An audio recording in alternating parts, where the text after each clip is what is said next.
Ibu tahu nggak tari persembahan itu apa, Bu? Tari menyambut tamu. Emang Bu tahu nggak asal usul masuknya dari mana gitu tari persembahan itu, tahu nggak, Bu? Setiap daerah ada Ibu ya tari persembahan. Di Riau ada juga, di daerah Sumber ada juga Ibu ya. Sama Riau.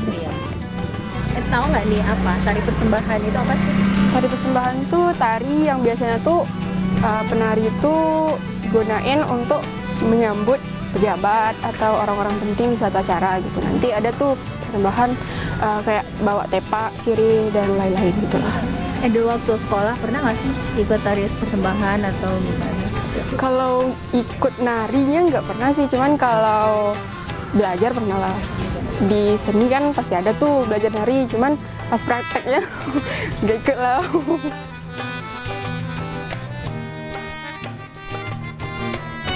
Nah, ini duduk bersimpu, kemudian ada namanya melenggang. Ya, ini melenggang. Ini ada gemulainya. Ini. Tetap. Gemulai kanan, gemulai kiri. Merupakan simbol yang diagungkan untuk diberikan sirihnya kepada tamu-tamu agung. 7, 8, 1, 2, naik, 3, 4. Dimulai. Tari persembahan adalah merupakan salah satu tarian ciri khas yang identik dengan pengajuan tepak sirih kepada orang lain atau tamu agung untuk diberikan sirih itu dimakan atau diberikan.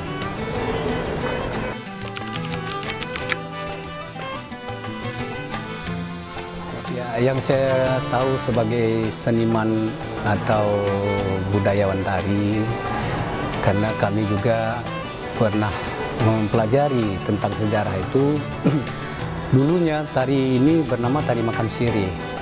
Nah, tari makan sirih itu sudah dikembangkan oleh masing-masing daerah serumpun Melayu, karena kita bercerita untuk khusus provinsi Riau saja. Tari makan sirih ini diciptakan oleh Bapak atau Datuk Okan Jami Jamil bersama dengan almarhum Johan Saripudin pada tahun 1957. Mereka telah mempatenkan dan menyelaraskan gerak tari makan sirih itu menjadi tari persembahan Melayu Riau.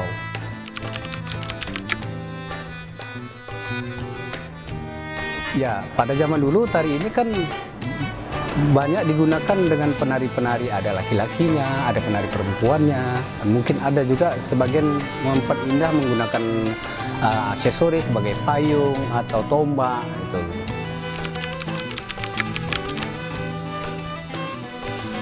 Ya, kalau pada awalnya kalau tari persembahan ini sudah dibakukan oleh Pak Oka itu, mau tak mau kita harus melestarikan supaya jangan berkreasi tari persembahan itu yang sesuai dengan di daerah-daerah lain gitu.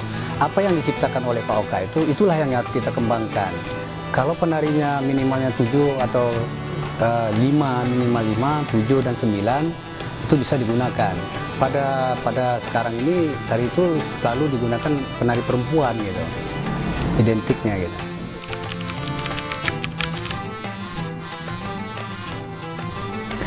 Pada dasarnya karena itu sudah melambangkan tari tradisi yang sudah diklasikan yang dari paten oleh Pak Oka itu, sudah turun-temurun sampai sekarang ini. Para penari itu rata-rata minimalnya 5 penari perempuan, bisa 7 gitu. Jadi sekarang itu kita kembangkanlah di Sia ini supaya dari sekolah TK, SD, SMP, SMA dan SMK bahkan perguruan tinggi juga mengembangkan tari persembahan ini sesuai dengan apa yang diinginkan oleh seorang penata itu.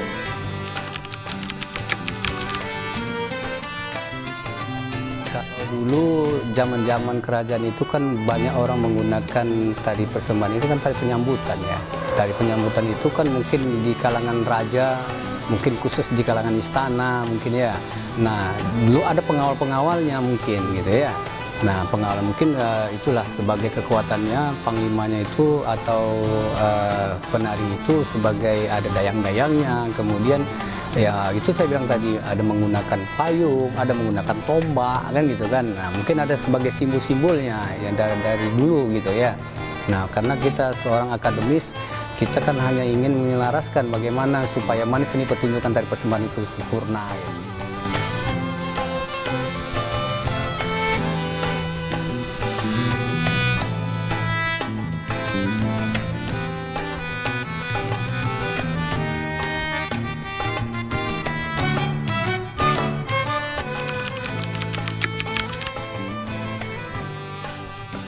Di Siak ini khususnya tari persembahan Melayu Riau itu dalam acara penyambutan tamu agung, contohnya datang menteri, presiden, gubernur, kemudian juga acara tamu adat istiadat kita, kemudian ada juga acara untuk orang pengantin gitu, itu bisa digunakan gitu.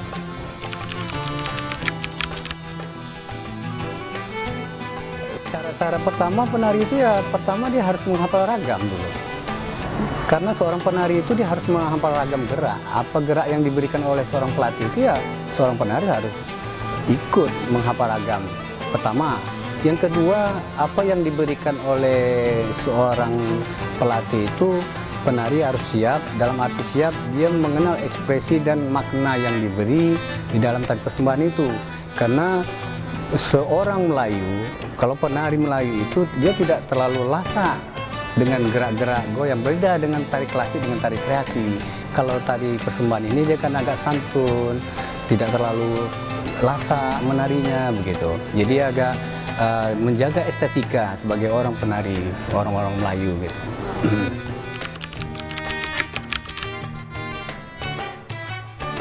Ya, perlengkapan salah satu aksesoris yang pertama yang digunakan itu ada tepak sirih. Nah, tepak sirih itu terbagi, ada di dalamnya itu ada pertama ada sirih, ada tembakau, ada pinang, ada kapur. Kemudian ada kacip juga kata orang. Kacip itu hanya untuk memotong pinang kayak gitu. Nah, itu yang digunakan. Kemudian busana tari yang digunakan itu adalah baju kebaya labo, cekak musang. Kemudian di atasnya ada sanggul, ada mahkota, ada jurai, ada sunting, kemudian ada bros, kemudian memakai heels, sandal itu kan.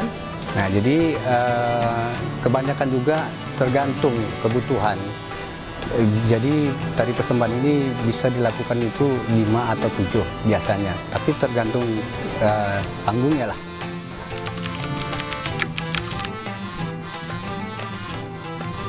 Bebas, karena kita kan melihat zaman lah, selera perkembangan. Yang penting apa yang diinginkan oleh seorang koreografer itu bisa diselaraskan oleh penari, ya kan, menjaga estetikanya supaya jangan terlalu.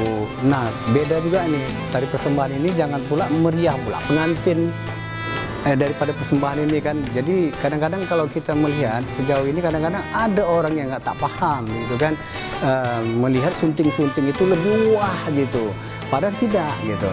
Yang wah itu kan harusnya pengantin gitu kan, bukan penarinya gitu. Nah jadi harus bisa dibedakan itu seorang penari dengan pengantin perempuan gitu. Dalam hal busana tarinya perlu diperhatikan itu.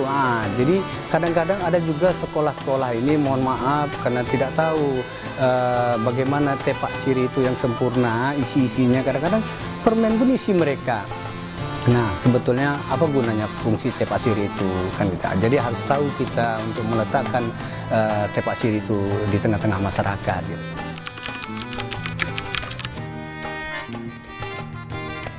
Di dalam tari persembahan kegunaannya adalah sebagai simbol untuk diserahkan sirih itu kepada tamu agung, untuk diambil sirih itu, untuk diambil dan beberapa item, contohnya ada gambirnya, ada kapurnya, ada pinangnya di situ.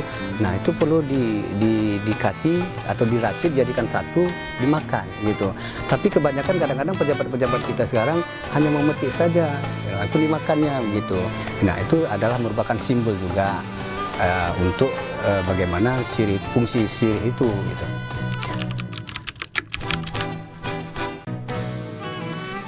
Ya, yang menari kan boleh dari sekolah TK, anak SD, anak SMP, sekolah menengah atas, SMK, mahasiswa, dan umum masyarakat gitu. Tidak ada suatu ikatan, artinya pembakuan, oh penarinya harus anak SMP, enggak. Jadi diberilah keluasan itu, apalagi tari ini kan harus kita kembangkan dari usia dini sampai usia atas itu.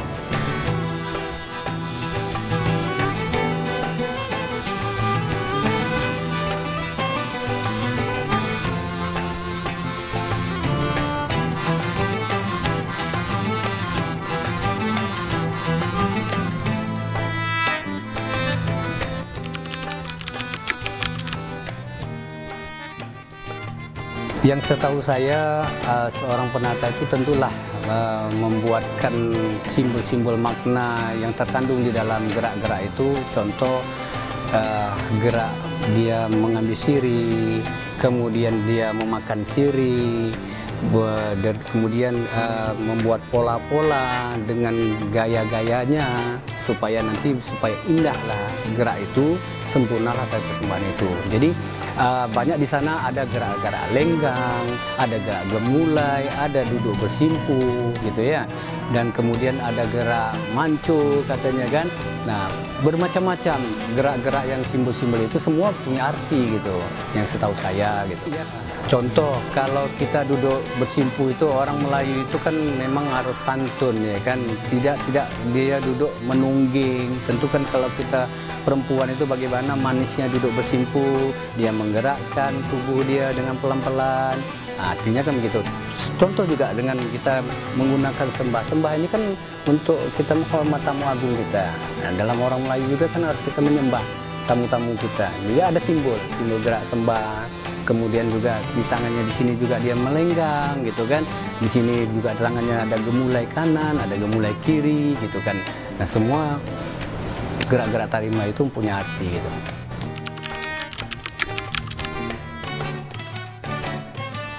Ya, nilai yang terkandung di dalam tari persembahan ini ya adalah merupakan ciri khas budaya kita yang perlu dijaga sepanjang hayat sebagai orang Melayu yang bermarwah.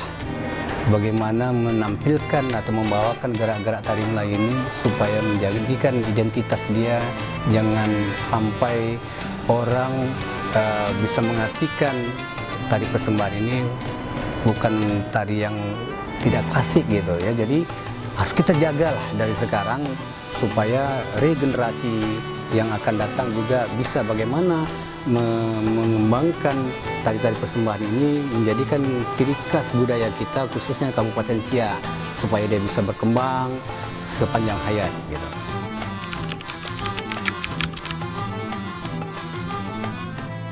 Alhamdulillah sepanjang hayat saya masih berkarya, bergerak di Kabupaten Siak ini dapat mengembangkan, khususnya di kantor kita di pustaka ini, kita dapat mengembangkan dari anak TK, SD, SMP, SMA, SMK, dan umum, dan sanggar-sanggar juga kita beri kebebasan. Saya kembangkan tari-tari persembahan ini, apa yang sudah saya dapatkan dari penatanya, ya itu tetap kita kembangkan gitu. Kita tidak merubah, kita tidak akan merubah gerak-gerak tari persembahan yang sudah dibakukan itu. Makanya sebagai kita seniman, budayawan, alangkah baiknya kita untuk melestarikan ini kepada regenerasi gitu.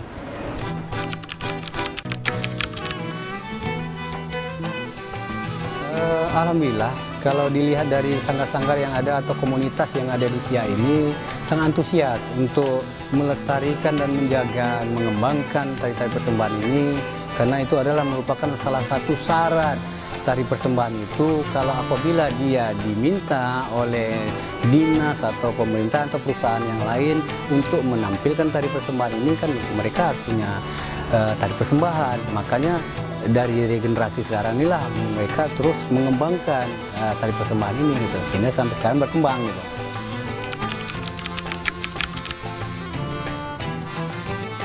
Ya, wadahnya di salah satu di dinas perpustakaan kita ini, kita bisa memberikan materi-materi tari-tari, bukan saja tari persembahan, kemudian tari-tari yang lain juga saya kembangkan di perpustakaan ini.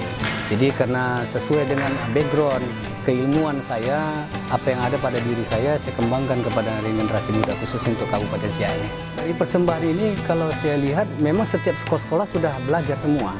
Jadi kalau dibilang ya bukan sekian persen ya, tapi sudah 100% karena merupakan tari wajib.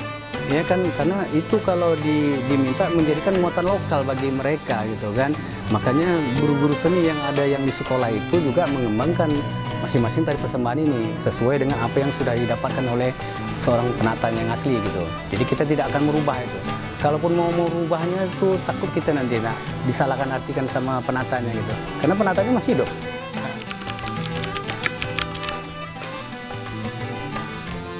Pesan saya sebagai seniman atau pemerintah daerah, alangkah bagusnya untuk regenerasi muda bagi putra-putri Siak ini untuk melestarikan dan mengembangkan kembali supaya jangan ditelan zaman.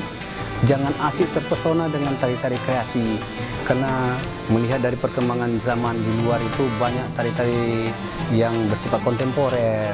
Ya, jadi kan menjagakan estetika kita orang Melayu itu, jadi tetap kita pertahankan. Bagaimana tari persembahan ini adalah merupakan salah satu tari wajib yang untuk di sekolah supaya mereka bisa mengembangkan kepada masyarakat Siak ini.